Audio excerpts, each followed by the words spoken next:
Voilà, dans cette dernière partie, dernière des dernières, où nous allons parler avec Papa Louboya, nous continuons toujours notre conversation. Papa Louboya, il y a des choses qui se sont passées en République démocratique du Congo dont le président a voulu faire sa marque. Il a prôné l'état des droits. Et nous voyons aujourd'hui les IGF, toutes les structures de finances. Une fois, vous m'aviez parlé que les Congolais évitaient les contrôles. Maintenant, c'est comme si le président de la République est en train de réveiller toutes ces structures de contrôle de finances et il avait prôné l'état des droits. Parmi le dossier le plus brillant, c'est le dossier Kamere. Comment est-ce que vous aviez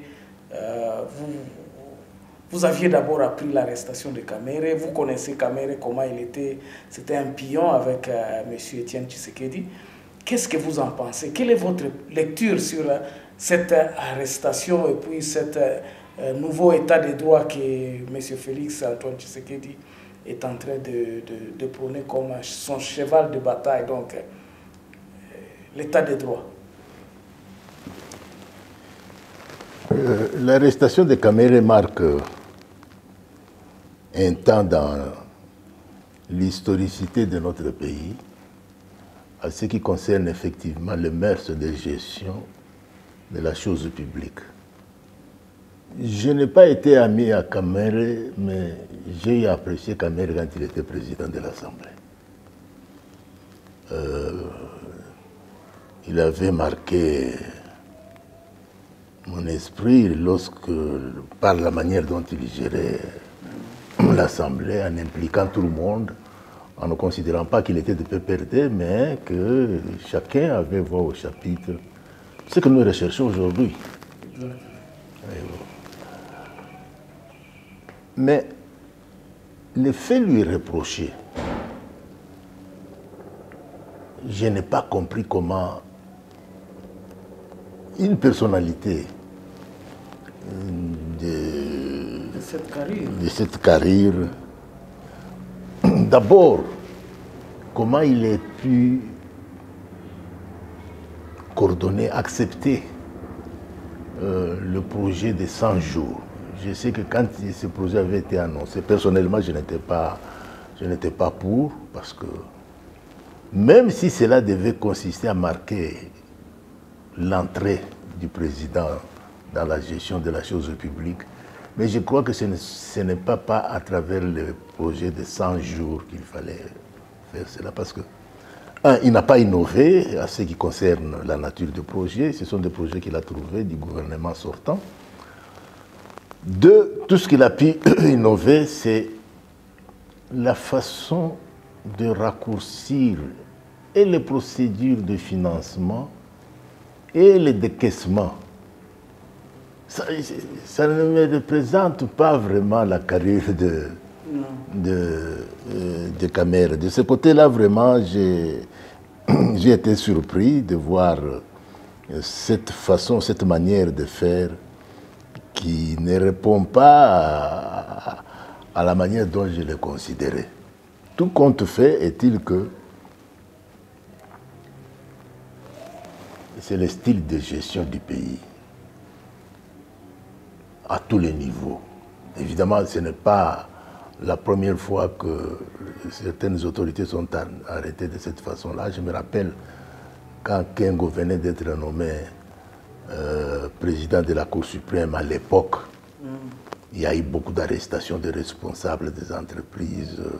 Je crois que même certains ministres et tout ça. On lui avait collé le nom de... Oui, il y avait un nom. Oui, c'est ça. L'homme de rigueur. L'homme de rigueur, voilà l'homme de rigueur.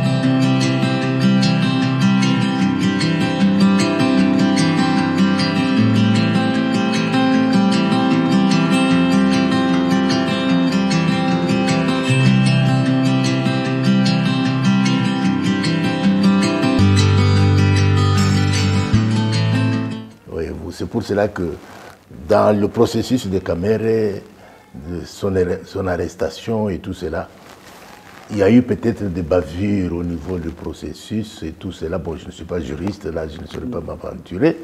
Mais est-il que d'abord ça marque l'époque? Ça, c'est un fait.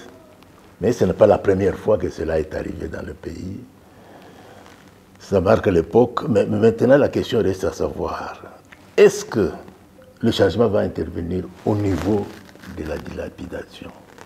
Moi, je réponds que si nous continuons avec le style de gestion que nous avons jusqu'à aujourd'hui, rien ne va pas changer.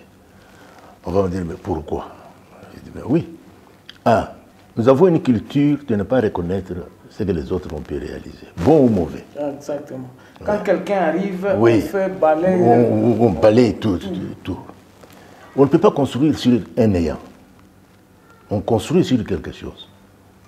Mais quand vous niez ce qui a existé, comment voulez-vous construire?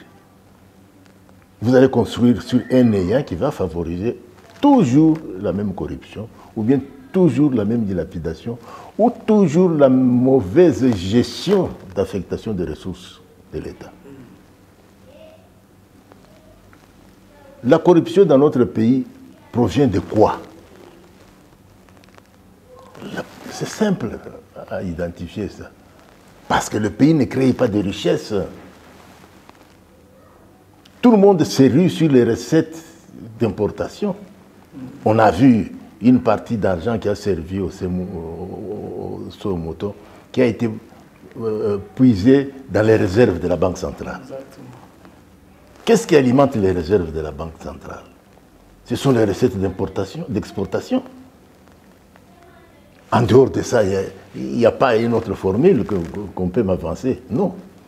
Le pays vit sur les exportations et sur les miettes des impôts qu'on retient sur les salaires des gens.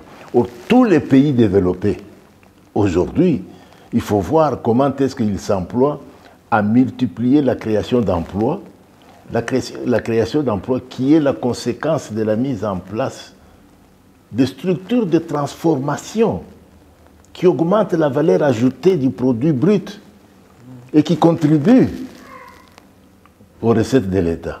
C'est que nous n'avons pas depuis 60. Qu'avons-nous créé des transformations au Congo? Rien. Même la transformation de nos propres matières premières. Non, rien. Alors, comment voulez-vous combattre la corruption avec cette absence, ce néant-là? Ce n'est pas facile. Parce que tous les jeunes qui viennent au pouvoir aujourd'hui, je dis bien tous les jeunes qui viennent au pouvoir aujourd'hui, analysons leur background. Ils sont venus dans des conditions difficiles. Et comme dans notre pays, la mentalité est tournée à ce que dès que j'ai un poste, je vais avoir l'argent. Ils vont être corrompus. Soit pour faire passer un dossier, soit pour obtenir une signature. La corruption va toujours exister. Mais s'il y avait la création de structures de transformation de la matière première qui crée des emplois, mais à quoi bon quelqu'un va s'intéresser à ces choses-là? Oui, c'est ça. Mais est-il que l'arrestation de Kamere a marqué un temps, ça il faut le reconnaître. Il s'est défendu, je n'ai pas été convaincu de sa défense, en ce sens que document contre document, il y a la responsabilité. Oui. Je sais par exemple en comptabilité publique, qu'est-ce qu'on appelle détournement? Un ordonnateur, dès qu'il prend les recettes prévues pour tel secteur, il les affecte à un autre secteur. C'est déjà un détournement.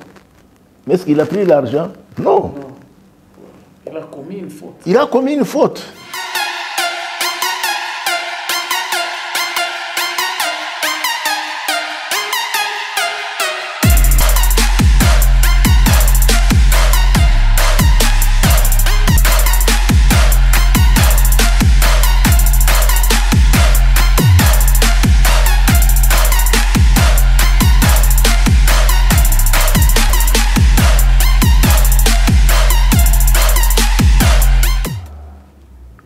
Aujourd'hui, nous vivons tout un autre état d'esprit où vous avez les pays comme le Ghana qui vous disent carrément que nous n'avons pas besoin de fonds monétaires et qui le disent publiquement devant Macron et tout cela, voyez-vous. Mais ces gens-là, qu'est-ce qu'ils ont comme richesse de sous-sol pour faire ce genre de déclarations? Alors que nous sommes une puissance. La République démocratique du Congo est une puissance économique.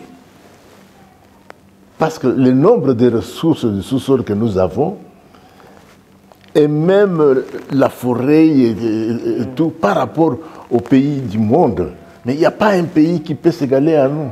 Bon, une question me vient à l'esprit un peu pour terminer cette partie. Qu'est-ce qu'on peut faire pour réorganiser le pays? Est-ce qu'il faut-il commencer par la structure du pays lui-même? Est-ce que la gestion, c'est ça qui nous manque? Qu'est-ce qu'il faut faire? Quelle est la solution vraiment que, si on vous demandait aujourd'hui, Papa Luboya, qu'est-ce que Tshisekedi peut faire pour vraiment remettre le pays sur le rail du développement? Tu sais, du temps de Mobutu, il avait lancé le développement du pays en 3 pôles économiques. Je m'excuse. Mais initialement, ce qui était prévu, c'est 6 pôles économiques. Et la base du fonctionnement de cela, c'était effectivement les milieux ruraux, à partir desquels il fallait monter et tout cela, ainsi de suite. Oui. Et le point central qui devait rayonner vers les autres provinces, vice-versa, c'était le Kasaï. Mais la politique a fait que le projet initial n'a pas été respecté. Je ne veux pas dire qui a été l'auteur de ce projet, mais est-il que... Oui, voilà comment est-ce que les choses étaient vues. Qu'est-ce qu'il faut pour que le pays soit réorganisé? La première chose, il faut avoir la mentalité de rompre avec le système de gestion du pays, qui n'est pas un système conçu, créé, congolaise, non. Il faut rompre. Il faut créer un système. Il faut créer un système. Et pour créer ce système, il faut connaître les réalités de son pays. Les réalités profondes. À partir desquelles on va commencer à construire les structures de manière à harmoniser les échanges entre ces structures et même leur façon d'évoluer. Nous devons réfléchir à ça.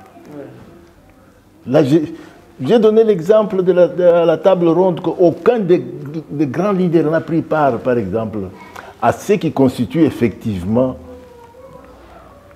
comment je peux dire, le pouvoir politique, donc le secteur économique, financier, social, ainsi de suite. Ils n'ont pas pris part à ça. Et ce qui a été tissé à ce niveau-là, je sais que Mobutu avait pris part à cela, mais quelle capacité il avait à cette époque-là pour comprendre. Et c'est ce qui lui a fait commettre l'erreur de créer la zarianisation et tout cela, et patata. Il voulait effectivement répondre à cela, mais ça n'a pas été bien réfléchi. C'est ça qui nous manque. Ça n'a pas été bien réfléchi. Voilà, donc nous sommes à la fin. Papa, je ne sais pas, ça ne sera pas la dernière fois, donc tout moment, nous pensons que nous aurons toujours recours à vous pour nous éclairer sur certains des problèmes politiques ou économiques.